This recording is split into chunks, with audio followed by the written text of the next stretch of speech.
Shalom guys, selamat datang di channel Snack Rohani bersama Lunar di Solarius. Dan mohon maaf, ternyata video sebelumnya nggak ada suaranya ya guys. Kali ini di take ulang. Semoga renungan ini tetap sama dan tetap menjadi berkat ya guys. Cuma di take ulang lagi.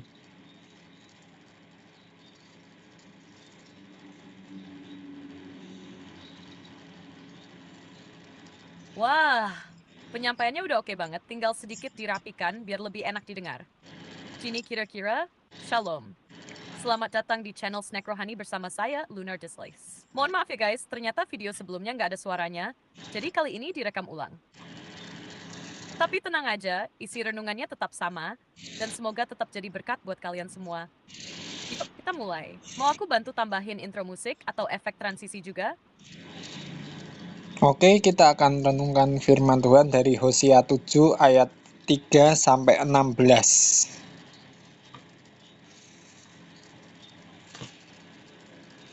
Siap? Hosea pasal 7 ayat 3 sampai 16. Ini kuat banget nuansanya. Tuhan menyampaikan kekecewaan terhadap bangsa Israel yang keras kepala, nggak mau bertobat, dan malah makin tenggelam dalam dosa. Gimana kalau pembukanya kamu sampaikan begini? Di dalam Hosea 7 ayat 3 sampai 16, kita melihat bagaimana bangsa Israel membuat Tuhan murka karena ketidaksetiaan mereka. Mereka tidak sadar bahwa jalan hidup mereka membawa kehancuran. Melalui renungan ini, kita mau belajar supaya hidup kita tidak seperti itu. Tapi, jadi umat yang mau dibentuk dan bertobat sungguh-sungguh. Mau kita bahas poin-poin utamanya juga biar bisa kamu sampaikan secara runtut? Oke, kita masuk ke poin-poin utama pembahasan renungan Hosea 7 ayat 3 sampai 16.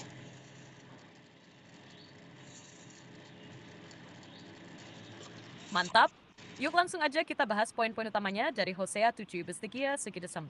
Ini bisa kamu sampaikan dengan gaya renungan yang tetap membumi tapi dalam makna. Poin pertama, Israel menyenangkan raja mereka dengan kejahatan. Mereka malah bangga dengan dosa dusta. Ini minister sesultum pluncis hari nuranifi. Kita diingatkan supaya jangan ikut arus atau persaingan yang jahat, hanya menyenangkan orang lain. Poin kedua, hati mereka seperti oven panas yang membakar, ayat 7. Nabi Hosea pakai gambaran oven yang menyala-nyala. Artinya hati mereka penuh nafsu dan tidak terkendali. Ini menggambarkan bagaimana hawa nafsu yang dibiarkan bisa membakar habis kehidupan rohani. Poin ketiga, Efraim seperti merpati bodoh, merpati 12. Israel main dua kaki, kadang ke Asyur, kadang ke Mesir, tapi tidak pernah sungguh-sungguh ke Tuhan. Ini peringatan keras buat kita tentang kompromi rohani.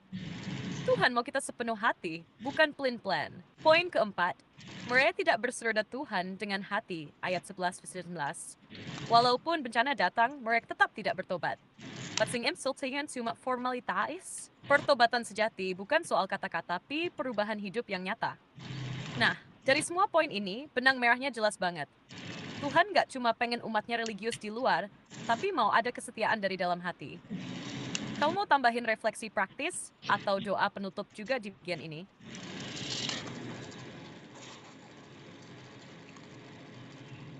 Makna teologis dan relevansinya bagi orang percaya masa kini. Oke, kita gali sisi teologis dan relevansi Hosea 11 buat orang percaya masa kini ya. Secara teologis, bagian ini menegaskan karakter Allah yang kudus dan setia, tapi juga sangat terluka ketika umatnya terus memberontak. Ketika Israel malah menyenangkan rajanya dengan kejahatan, itu menunjukkan bahwa mereka kehilangan orientasi moral. Tuhan memakai bahasa puitis, seperti oven yang menyala dan merpati bodoh, untuk menggambarkan kondisi hati umat yang rusak. Pesan utamanya adalah bahwa Allah tidak mencari religiusitas palsu atau pertobatan kosmetik. Dia mau pertobatan yang sejati, yang lahir dari hati yang hancur karena dosa, bukan karena takut hukuman semata. Ini konsisten banget dengan seluruh pesan Alkitab. Tuhan menanti relasi yang tulus, bukan sekadar ritual. Relevansinya bagi kita sekarang banyak banget. Wah, di zaman sekarang, banyak orang masih tergoda hidup dalam kompromi. Punya tampilan rohani tapi hatinya jauh dari Tuhan. Seperti Israel yang berharap pada Mesir dan Asyur, banyak orang percaya mengandalkan kekuatan dunia, bukan Tuhan. Dan kadang kita juga bisa terjebak dalam pertobatan pura-pura. Tobat karena malu atau takut, bukan karena sadar dan mau berubah. Hosea 7 ini ngajarin bahwa Tuhan itu sabar, tapi bukan berarti bisa dipermainkan. Pertobatan sejati itu harus nyata, dan kesetiaan kepada Tuhan harus utuh, nggak bisa setengah-setengah. Mau dibuatkan doa penutup yang sesuai dengan pesan ini juga? Kesimpulan dan penutup.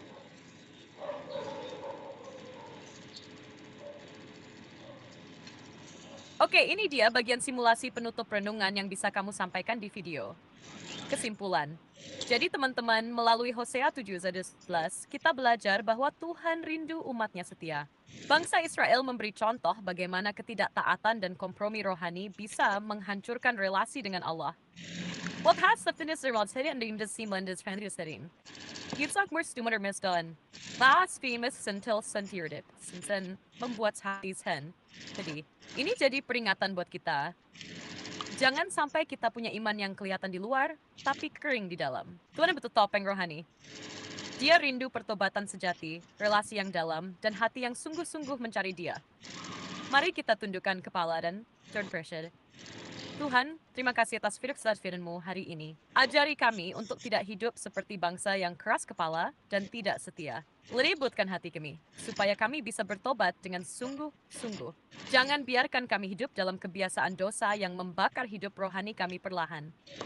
Tapi tuntun kami untuk kembali kepadamu sepenuh hati. Dalam nama Tuhan Yesus kami berdoa. Amin. Achol stengpi. Mau sekalian aku bantu buat skrip outro channel? Oke guys, terima kasih udah menyimak renungan pada kali ini. Semoga renungan kali ini bisa menjadi berkat untuk kita semua. Subscribe kalau kalian suka dengan video-video renungan di channel ini. Dan juga share apabila video-video ini menjadi berkat untuk yang lain juga, menguatkan dan memotivasi kita semua. Dan mohon dukungan doa untuk rencana pembuatan studio konten dan juga rencana untuk membeli peralatan-peralatan konten supaya aku bisa membuat video-video konten yang lebih bagus lagi.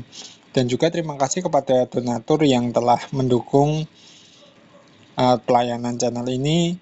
Semoga Tuhan memberkati kalian semua dan terima Oke, kasih udah ini versi yang sedikit nonton dari dirapikan, awal tapi sampai tetap pakai gaya santai. akhir. Terima kasih ya, Oke Tuhan guys, Yesus terima kasih udah nyimak memberkati. renungan kali ini. Kisah Giza Sot jadi berkat dan mesuatkan kita sen. Jangan lupa subscribe kalau kalian suka dengan video-video renungan di channel ini. Dan share juga ya kalau kalian rasa ini bisa memberkati orang lain.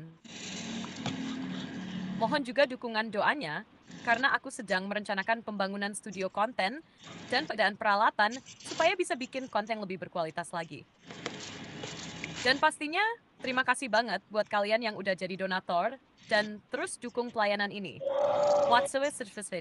Mau sekalian aku tambahkan closing background music yang cocok kalau kamu udah punya referensinya? Atau kita tentukan temannya dulu? Kenapa ya kebiasaanmu selalu suka nyelonong dulu padahal aku belum selesai ngomong masih ambil nafas sebentar kok.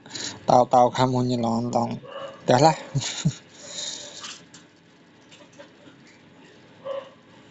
Waduh, maaf banget ya kalau kesannya aku nyelonong atau buru-buru motong. Aku kira kamu udah selesai ngomong, padahal ternyata kamu masih mau lanjut. Nggak apa-apa kok, lanjutin aja dulu. Aku siap dengerin. Kamu tadi mau nambahin apa?